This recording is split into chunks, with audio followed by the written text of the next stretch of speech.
नमस्कार, मैं हूं श्रद्धा। आप देख रहे न्यूज 18 मध्य प्रदेश छत्तीसगढ़। उत्तर प्रदेश के कानपुर में हुए 8 पुलिसकर्मियों की हत्या का आरोपी वांटेड गैंगस्टर विकास दुबे पुलिस की हिरासत में है। उज्जैन के महाकाल मंदिर परिसर से शातिर अपराधी को पुलिस ने हिरासत में लिया। अब उत्तर प्रदेश पुलिस विकास दुबे को लेकर रवाना हो गई है। यूपी पुलिस की टीम सड़क मार्ग से मध्य प्रदेश से निकली है। उज्जैन पुलिस ने यूपी पुलिस की टीम को विकास दुबे को हैंडओवर दे दिया है। आपको बता दें कि उज्जैन से विकास दुबे के गिरफ्तार होने के बाद उसे यूपी लाने की प्रक्रिया तेजी से हुई। इस बीच विकास दुबे का कबूलनामा भी सामने आया है। सूत्रों की माने तो पुलिस के सामने विकास दुबे ने कानपुर घटना को लेकर कई खुलासे किए हैं। विकास दुबे ने पुलिसकर्मियों के शवों को जलाने और सबूत मिटाने की बात भी कही है। 4 तस्वीरों के जरिए हम आपको दिखाते हैं। सुबह विकास दुबे उज्जैन के महाकाल मंदिर में पूजा करने पहुंचा। यहां पर उसने चिल्ला चिल्लाकर अपनी पहचान बताई कि मैं विकास दुबे हूं, कानपुर वाला। इस पर पुलिस ने उसे थप्पड़ मारा और अपने साथ ले गई।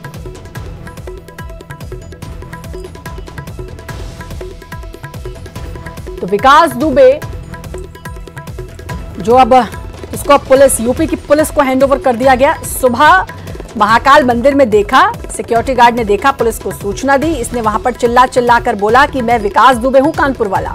और उसके बाद फिर विकास दुबे को गिरफ्तार कर लिया गया।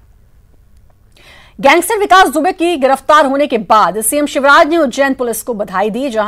वहीं एक तरफ जहां सीएम ने बधाई दी, वहीं गृहमंत्री नरोत्तम मिश्रा ने कहा कि हमारी पुलिस पहले से ही अलर्ट पर थी। ज्योतिरादित्य सिंधिया ने भी ट्वीट कर पुलिस को बधाई दी और लिखा कि आखिरकार पापी को दंड मिल ही गया। पूर्व मंत्री पीसी शर्मा ने गिरफ्तारी पर सवाल उठाते हुए कहा कि विकास दुबे का सरेंडर प्रायोजित है।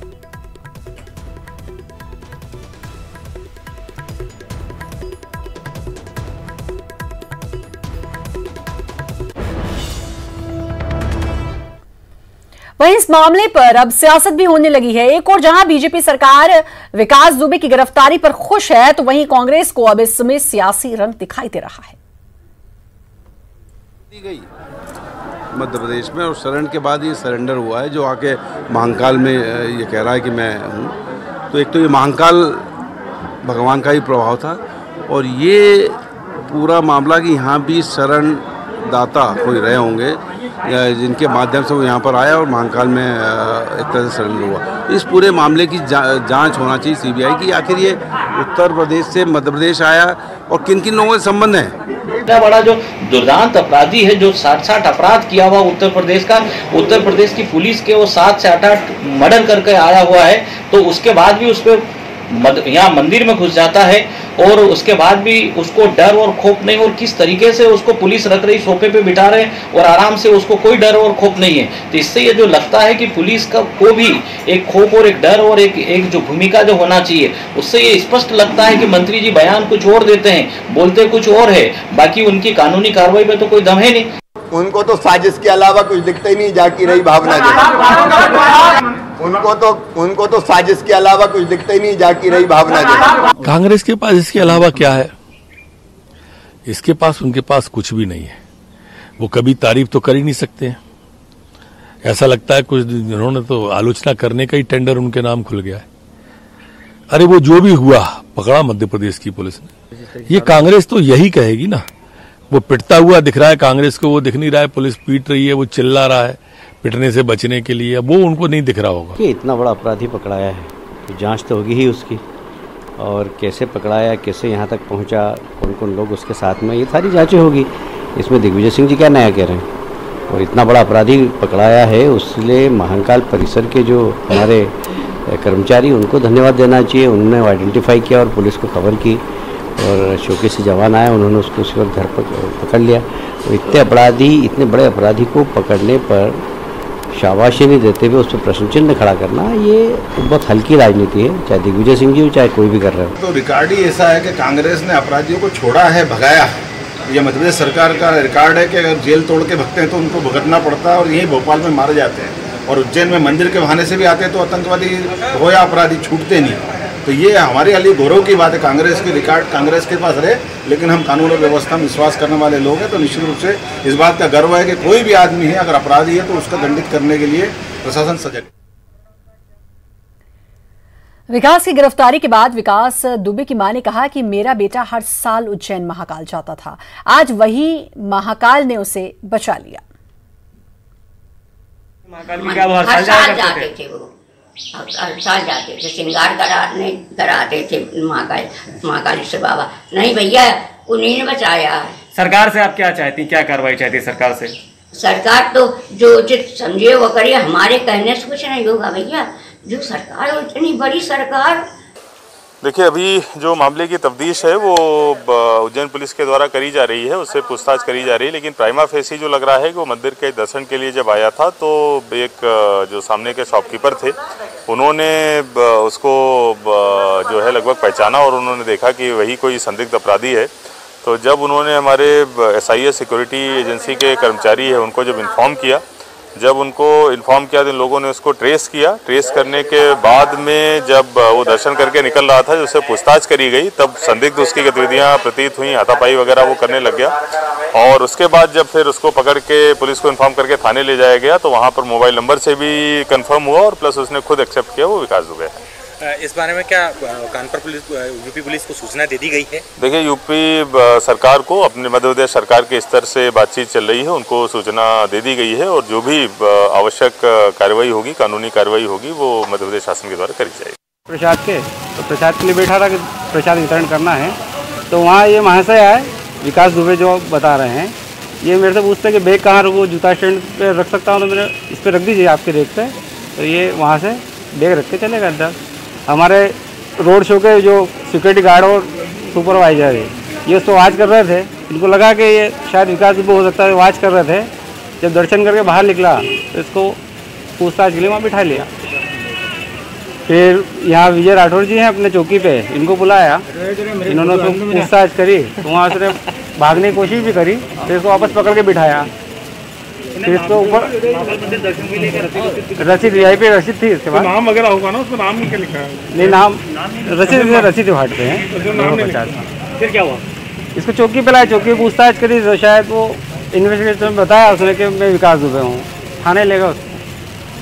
हुआ कैसे, हम लोगों को पता चला, पहले तो हमने विकास दुबे का जो फोटो देख रखा था हम लोगों ने, तो हम लोगों को लगा यहाँ महाकाल के दर्शन करने आया। 2 घंटे तक पहले हमने इंक्वायरी किया, उसके हमारे डिपार्टमेंट के अधिकारी को बताया, हम लोगों ने पुलिस कस्टडी को बताया, अभी इंक्वायरी चल रही है।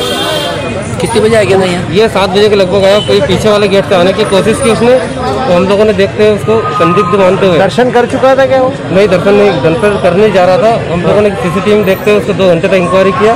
कौन कौन था आपके साथ? हमारे सिक्योरिटी टीम 8 लोग थे, हम सब लोग देखते हुए हम लोगों ने। वो अकेला ही था जी? वो अकेला ही था जी? हाँ, वो 2-3 लोग थे, पर शायद पता नहीं चल पाया, अकेला पकड़ में आया। 4 व्हीलर से उनको पकड़ के अभी पुलिस कस्टडी में रखा गया है, उन लोगों की इंक्वायरी की जा रही है, अभी देखते हैं क्या। और पुलिस पूछताछ में विकास का कबूलनामा आपको बताते हैं, जिसका इंतजार सबको है। मैं सबूत मिटाना चाहता था, ये कहा विकास ने। पुलिसकर्मियों के शव जलाने का प्लान था। शव जलाने के लिए मंगवाया था तेल, काले रंग के गैलन में तेल रखा था। चौबेपुर के अलावा दूसरे थानों से भी मेरा संपर्क, पुलिस के लोग मेरे संपर्क में थे, ये बड़ा बयान दिया है विकास दुबे ने। ये बड़ी बात कही है, पुलिस के लोग मेरे संपर्क में थे, एनकाउंटर के डर से पुलिस पर गोली चलाई। शहीद CO देवेंद्र मिश्र से मेरी बनती नहीं थी। CO कई बार मुझे देख लेने की धमकी दे चुके थे। मेरी देवेंद्र मिश्रा से पहले भी बहस हो चुकी थी। CO और मुझे विनय तिवारी ने बताया था कि CO तुम्हारे खिलाफ है। मेरी CO देवेंद्र मिश्रा से काफी नाराजगी थी।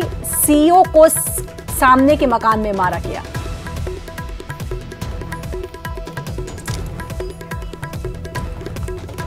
और हमारे संवाददाता मनोज, साथ ही विकास और प्रतीक हमारे साथ जुड़े हुए हैं। मनोज, सबसे पहले आपके पास आना चाहूंगी। मनोज, ये बड़ी बात, अब कबूलनामा भी सामने आ रहा है और उसमें कहा है कि मैं पुलिस के संपर्क में था।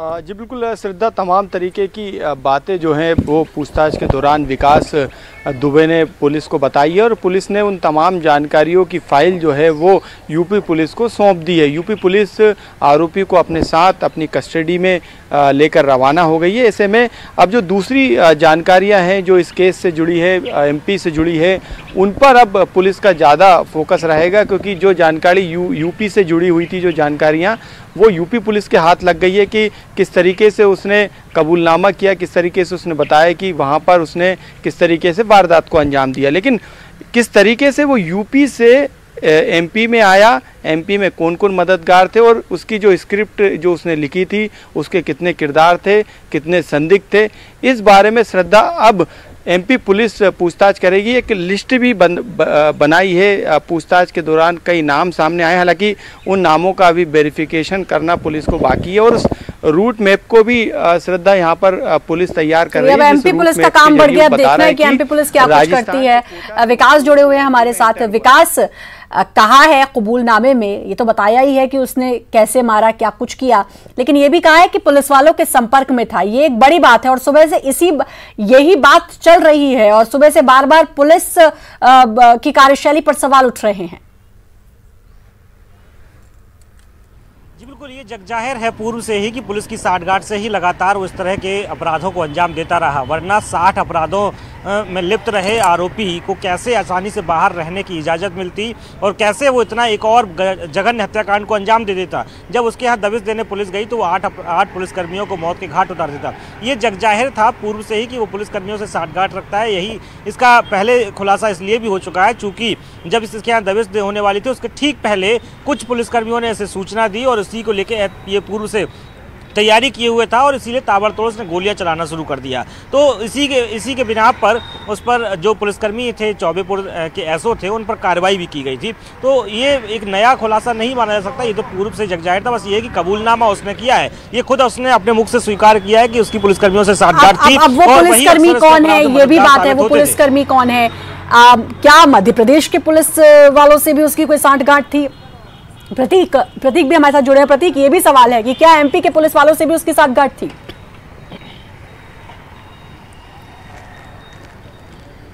देखिए श्रद्धा, नटशेल में हम इस पूरे घटनाक्रम को समझे, चाहे सुबह उसके पुलिस गिरफ्त में आने से लेकर के यूपी ले जाने तक, तो सरेंडर, सस्पेंस और सियासत, इन तीन ही चीजों के इर्द गिर्द पूरा दिन हमने देखा। तो सरेंडर क्या वाकई ये प्रायोजित सरेंडर था या उसने सरेंडर किया था? सस्पेंस इस बात का कि आखिर वो उज्जैन कैसे पहुंचा और उसके कितने मददगार मध्य प्रदेश में मौजूद हैं। और तीसरा सियासत, कांग्रेस ने सियासत कर ही दी है, प्रश्न चिन्ह उठाया है इस पूरे घटनाक्रम पे और सीबीआई जांच की मांग तक कर डाली है। बेशक घटनाक्रम को कारित करने के बाद जिस प्रकार से 7 या 8 दिनों तक लगातार वो फरार रहा और मध्य प्रदेश में भले ही आज वो सुबह सरेंडर करने के बाद चला गया, लेकिन कुछ ऐसे प्रश्न छोड़ गया है जिसकी गूंज लंबे समय तक मध्य प्रदेश में रहेगी। बेशक सियासत तो उसमें हो ही रही है, पुलिस कर्मियों के लिए, मध्य प्रदेश की पुलिस के लिए अब कई सवाल हैं जो उसे सुलझाने हैं। सियासत होने ही शुरू हो गई है, कहीं ऐसा ना हो कि उपचुनाव में ये मुद्दा बन जाए, विकास दुबे का मुद्दा। अगर बात मध्य प्रदेश के लिहाज से करें तो परसों के दिन हमने ही खबर दिखाई थी किस प्रकार से शहडोल के बुढ़ार में यूपीएसटीएफ की टीम पहुंची थी और सबसे पहले उसके साले की खोजबीन करने पहुंची थी, लेकिन जब वो नहीं मिला तो उसके बेटे को गिरफ्तार करके चली गई। उसके बाद कल सुबह 6 बजे जो विकास दुबे के साले थे उन्हें ज्ञानेंद्र निगम को शहडोल के बुढ़ार से वो उठाकर ले गई। उसके बाद आज तो सरेंडर हो ही गया, तो इसमें कोई दो राय नहीं थी कि वो लगातार मध्य प्रदेश में था। कई टोल प्लाजों के सीसीटीवी अब लगातार सामने आ रहे हैं, सोशल मीडिया में वायरल हो रहे हैं। 7 तारीख का भी वीडियो वायरल हुआ है, कोलारस के आसपास का वो बताया जा रहा है। तो समझ सकते हैं कि लगातार वो मध्य प्रदेश में था और इस बात की जब भनक थी तो आखिर इंटेलिजेंस अलर्ट क्यों नहीं हो पाया? एसटीएफ अपनी आमद यहां देती रही तो क्यों अलर्ट नहीं हो पाया अमला? तमाम सवालात हैं, तमाम अनसुलझी गुत्थियां हैं जिन्हें अब सुलझाना पड़ेगा मध्य प्रदेश पुलिस को ही, क्योंकि अब ऐसे सवाल है, मैं उस बात को दोहरा रहा हूं, जो कहीं ना कहीं छूट गए हैं और मध्य प्रदेश के लिए, सरकार के लिए, पुलिस के लिए मुसीबत भी बन सकते हैं। श्रद्धा, कि क्या पुलिस सुलझाएगी इन गुत्थियों को या फिर लिपापोती करने का काम करेगी, ये भी देखने की बात होगी। अब बने रहिए हमारे साथ, वक्त एक छोटे से ब्रेक का है, जल्द हाजिर। ब्रेक के बाद एक बार फिर से आपका स्वागत है। उज्जैन में फूल बेचने वाले सुरेश ने विकास दुबे को पहचाना और होमगार्ड की रूबी यादव को सूचना दी। ऐसे पहचान हुई विकास दुबे की। रूबी यादव ने बताया कि किस तरह विकास दुबे फर्जी पहचान पत्र के जरिए उज्जैन आया था। विकास दुबे के पास नवीन पॉल नाम से पहचान पत्र था। रूबी ने इस मामले की जानकारी एसपी को दी, जिसके बाद विकास दुबे की गिरफ्तारी हुई। अब एक और निकल कर आ रहे हैं कि इस तरीके से गिरफ्तारी हुई। सिक्योरिटी गार्ड, फूल वाले ने पहचाना, फूल वाले ने सिक्योरिटी गार्ड जो है उसको इसकी पूरी जानकारी दी, यानी कि Ruby Yadav home guard Ruby Yadav को उसकी जानकारी दी। रूबी यादव ने पहचान पत्र देखा तो पहचान पत्र फर्जी था, उसमें नाम लिखा हुआ था नवीन पॉल। उसके बाद फिर एसपी को इसकी जानकारी दी गई और उसके बाद फिर विकास दुबे की गिरफ्तारी हुई।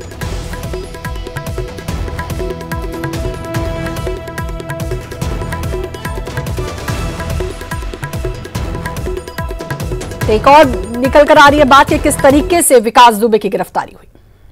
इस वक्त सुरेश जो फूल बेच रहे थे, जिन्होंने पहली मर्तबा उसे पहचाना विकास दुबे को, और साथ ही रूबी यादव जो पर्सनल सिक्योरिटी एजेंसी है सुरक्षा के महाकाल की, जिन्होंने पहली बार देखा। हम रूबी से पूछते हैं, आप सबसे पहले सुरेश आपने देखा था?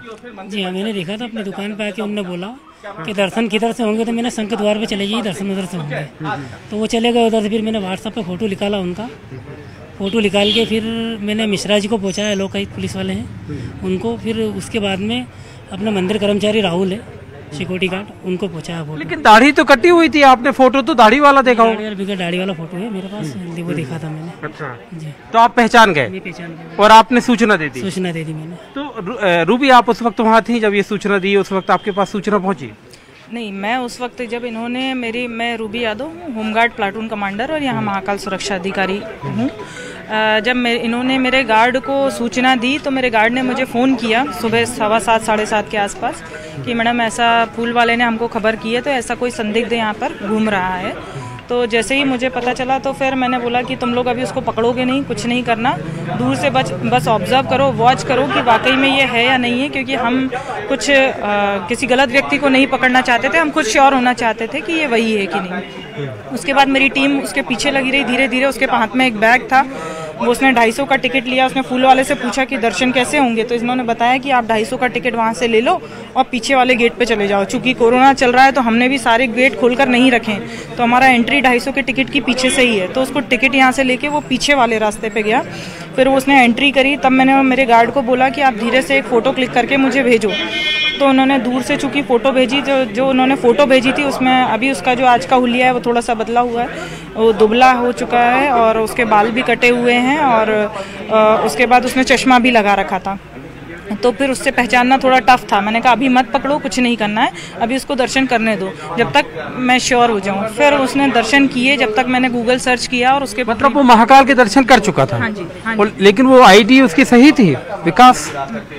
मैं बता रही हूँ, जब उसने 250 का टिकट में कोई आईडी नहीं लगता है, 250 का उसने टिकट लिया और हमने जानबूझ के उसको दर्शन करने दिए ताकि तब तक।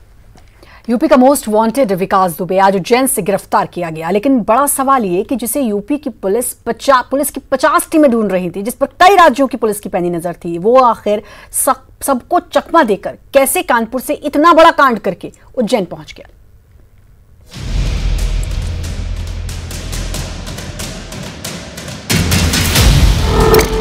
2 जुलाई को कानपुर में हुई थी वारदात। 7 जुलाई को फरीदाबाद में दिखा विकास। 9 जुलाई को उज्जैन से हुआ गिरफ्तार। सबसे बड़ा सवाल, उज्जैन कैसे पहुंचा विकास? तारीख 9 जुलाई 2020, जगह महाकाल मंदिर उज्जैन। उज्जैन के महाकाल मंदिर की इस तस्वीर ने न सिर्फ मध्य प्रदेश बल्कि यूपी पुलिस में भी हड़कंप मचा दिया। सुबह सुबह 8 पुलिस वालों का कातिल कुछ इस अंदाज में उज्जैन मंदिर परिसर में अचानक नमूदार हुआ। पल भर में खलबली मच गई। सिक्योरिटी गार्ड ने पहचान की तो मध्य प्रदेश पुलिस पलक झपकते ही एक्टिव मोड में आ गई। कुछ ही मिनट बीते होंगे कि यूपी का मोस्ट वांटेड गुनहगार मध्य प्रदेश पुलिस की गिरफ्त में आ चुका था। मैं विकास दुबे कानपुर वाला, मैं विकास दुबे कानपुर वाला। पुलिस की गिरफ्त में आने के बाद वो चीख चीख कर अपनी पहचान बता रहा था। खुद को कानपुर वाला विकास दुबे बता रहा था। शिनाख्त तो हो चुकी थी, मतलब जिसकी तलाश में पूरी यूपी पुलिस जुटी थी, ये वही विकास दुबे था। कानपुर में 8 पुलिस वालों का कातिल विकास दुबे। लेकिन अब जो सबसे बड़ा सवाल था वो ये कि आखिर उज्जैन कैसे पहुंचा विकास दुबे? किन रास्तों से उज्जैन पहुंचा विकास दुबे? किस सवारी से उज्जैन पहुंचा विकास दुबे? कैसे 3 से 4 राज्यों की पुलिस को झकाते हुए उज्जैन पहुंचा विकास दुबे। अब जो जानकारी सामने आ रही है वो सबसे ज्यादा हैरान करने वाली है। सूत्र बता रहे हैं कि नई दिल्ली से विकास दुबे सड़क के रास्ते उज्जैन पहुंचा। चलिए पहले वो तस्वीर दिखाते हैं जिससे उसके उज्जैन पहुंचने का कनेक्शन जुड़ा हुआ है। तारीख 7 जुलाई 2020, जगह फरीदाबाद, हरियाणा।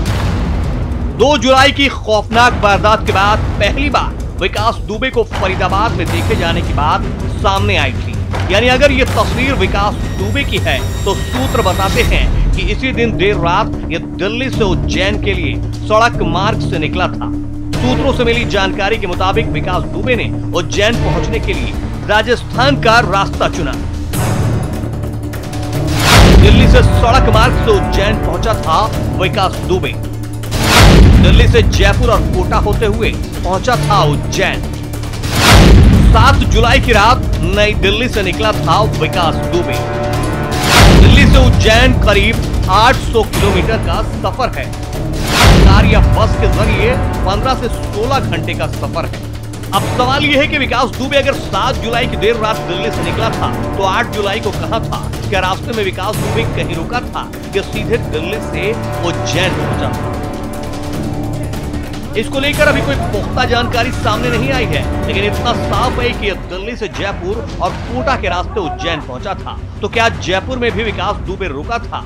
दिल्ली से उज्जैन तक कोई सीधी बस सेवा नहीं है। इसका मतलब ये कि विकास दुबे दिल्ली से पहले जयपुर पहुंचा होगा, फिर जयपुर से इसने आगे का सफर शुरू किया होगा। यानी जयपुर से उसका अगला पड़ाव कोटा होगा और कोटा के बाद उज्जैन।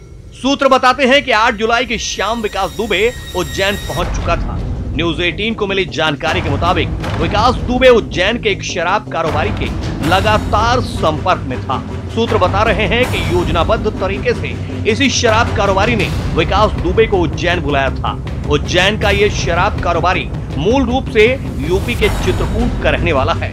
पुलिस इस शराब कारोबारी को हिरासत में लेकर उससे पूछताछ कर रही है ताकि पूरी प्लानिंग का खुलासा हो सके। लेकिन अब तक की सबसे बड़ी खबर यही है कि यूपी का सबसे बड़ा गुनहगार मध्य प्रदेश के उज्जैन से गिरफ्तार हो चुका है। Bureau report, news 18। और इसी के साथ फिलहाल इस बुलेटिन में इतना ही, लेकिन बाकी खबरों के लिए लगातार बने रहिए न्यूज़ 18 मध्य प्रदेश।